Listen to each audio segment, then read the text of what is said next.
Le roi, c'est quelqu'un qui naît entouré on lui donne déjà tout dès la naissance. Comment va-t-il pouvoir se prendre des claques et développer et forger son caractère si l'échec n'intervient pas? Et pourtant, nous avons eu, enfin l'histoire semble attester qu'il y a eu quelques rois qui ont eu un peu d'épaisseur. Bon, alors là, je vais sortir de mon domaine de compétences et j'avoue bien volontiers que vous m'entraînez, tu m'entraînes hors de ma zone de compétences. J'ai peu d'amis rois, hein, j'ai peu d'amis rois. Après, si on prend par exemple l'histoire d'un empire comme l'Empire romain, on voit que le triumvirat, c'est quoi? C'est un pouvoir totalitaire avec quand même des consuls qui tempèrent, des espèces de premiers ministres de l'époque, on va dire, d'opposition, qui tempèrent un petit peu l'autoritarisme patent du César. Donc faut-il au roi un balancier? Faut-il au roi quand même une espèce de contre-pouvoir en interne? Les périodes de stabilité politique et de pouvoir financier de l'Empire romain semblent le montrer en fait. C'est qu'à un moment, tout seul aux manettes, l'empereur... Ouais, alors ça, moi j'imagine effectivement, il faut toujours un contre-pouvoir, sinon c'est la tour d'ivoire et on prend les décisions les plus baroques et les plus débiles.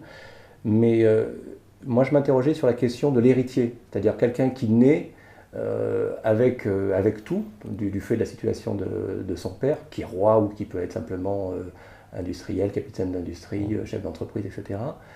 Et auquel on annonce, bah, tu hériteras de ça, tu dirigeras, tu donneras des ordres et tu seras écouté.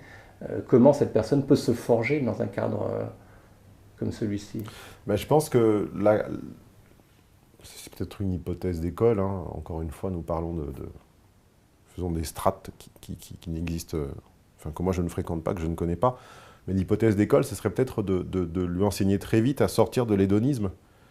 Parce que on vit dans l'hédonisme de masse, c'est-à-dire la recherche de plaisir immédiat par la possession de biens matériels, etc., qui finalement, volens nolens, tient plus ou moins la route dans le peuple, simplement parce que les gens ne sont pas en mesure de s'offrir ces biens matériels et de s'offrir ces plaisirs et de s'offrir ces fantasmes. Dans la mesure où tu hérites de pouvoir, de fortune et de contacts qui te permettent de laisser libre cours à ton hédonisme, tu finis comme Ali Bongo avec 350 millions d'euros de voitures de sport et un palais... c'est peut-être une référence qui fera hurler vos téléspectateurs YouTube. Mais pour une vidéo que je m'apprête à tourner sur ma chaîne, vous mettrez également le lien de ma chaîne évidemment en bas de cette vidéo, j'imagine. Pour une vidéo que je m'apprête à tourner moi-même, j'étudiais un peu le Gabon, et je faisais des comparaisons entre l'économie du Gabon et celle de la France. Le Gabon a 1/10 du PIB français, et son palais présidentiel est 10 fois plus grand. C'est-à-dire que le palais présidentiel du Gabon, c'est 10 fois l'Élysée, avec un PIB 10 fois moindre. Et ça, c'est quoi? C'est le pouvoir totalitaire et clanique de quelqu'un qui décide que lui et sa famille élargie méritent le mieux et que le reste peut crever. Donc je pense que tout pouvoir mérite un contre-pouvoir et que le problème, c'est que l'héritier qui bénéficie... On le voit très bien, on voit les... je ne sais pas quand cette vidéo sera diffusée. Il y a 2 jours, il y a un fils de chanteur, le fils d'une star française des années 80, bon, qui fait rire tout le monde maintenant parce qu'elle n'est plus une star, qui s'appelle Sheila. Son fils, après X tentatives de suicide, s'est suicidé à 42 ans, avant-hier, le 9 juillet de 2017. Les enfants de stars subissent les affres de la drogue, de l'anorexie, etc. Parce qu'en réalité, l'hédonisme consumériste, hein, la consommation de biens, de technologies, de beaux objets, je sais pas, d'automobiles, de ce qu'on veut, doit être limité finalement par l'incapacité à se l'offrir. Hein, c'est-à-dire que quand on price un produit de luxe, on le met au-dessus des moyens de l'homme médian. Mais dans la mesure où on est en capacité de s'offrir à peu près tout ce que l'humanité produit de beau, de performant et d'agréable, en gros, on peut se payer toutes les escortes du monde, habiter dans les plus beaux palaces du monde et claquer des doigts pour qu'un chef étoilé nous fasse notre petit déjeuner. À un moment, si on ne sort pas très vite de la logique de l'hédonisme, finalement, on fait une surconsommation, une overdose de jouissance à court terme, et on devient un tyran. Enfin, on devient les fils Kadhafi à Paris qui faisaient l'aller-retour des Champs-Élysées en Ferrari aux yeux et à la barbe des flics. On devient ces Qataris ou ces je ne sais quoi, là, de ce Middle East, qui torturaient dans un hôtel français, qui avait enfermé des femmes de ménage. Le procès date de la semaine dernière, je crois, ou du mois dernier, qui ont enfermé pendant des semaines ou des mois du personnel de ménage africain, sous-payé ou pas payé du tout, avec 18 heures de travail par jour sans pouvoir sortir.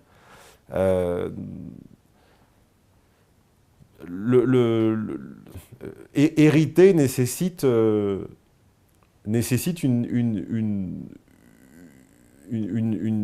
acculturation très vite à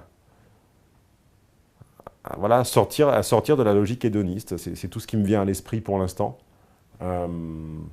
Donc une éducation au courage, une éducation à la moralité et effectivement peut-être une foi ardente. C'est-à-dire que ça allait de pair. Il y avait les souverains français étaient aussi, avec toutes les maîtresses qui vont avec, hein, ils étaient aussi assez pieux et ils avaient leur confesseur et ils craignaient Dieu par ailleurs. Oui, alors ça c'est un autre problème d'ordre... C'était peut-être ce qui faisait tenir le truc et que le oui, mec c'est partait ça. pas, Alors, je suis encore une fois, je nage en domaine d'incompétence, entre guillemets. Ça, ce sont des problématiques eschatologiques. C'est comment limite-t-on l'autorité du soleil, enfin l'autorité royale, quand on ne craint pas la mort. Enfin, quand on ne craint pas le châtiment divin. C'est-à-dire où s'arrête le pouvoir, la torture et l'affirmation de l'autorité au quotidien sur ses contemporains et sur ses sujets et sur les peuples d'à côté, quand on ne craint pas le châtiment divin, en fait. Effectivement, l'ultime contre-pouvoir à celui qui n'en a pas dans l'exercice de son règne, c'est craindre le châtiment divin. C'est craindre de brûler en enfer, c'est craindre de mille et une représailles après la mort. Et effectivement, si eschatologiquement, on se croit effectivement à l'abri et préservé du châtiment divin, alors... Donc s'il faut un roi, il peut ne pas être très brillant, mais au moins faut-il qu'il soit assez pieux et... Non, j'ai pas dit ça. Non, c'est moi qui le dis. Je ne sais pas si le roi peut se dispenser de compétences. Je ne le sais pas. Il faudrait demander à Chouard avec son élection au hasard, là. Il y a un exemple, il y a Louis XIII, qui avait très peu de talent et qui, sachant qu'il avait très peu de talent, avait choisi justement Richelieu, dont on se souvient encore, pour Premier ministre, comprenant que lui était un type courageux, mais de peu d'acuité intellectuelle. Probablement. Pour pas passer pour un con, il avait finalement dit c'est peut-être bien justement de choisir les plus intelligents autour de moi.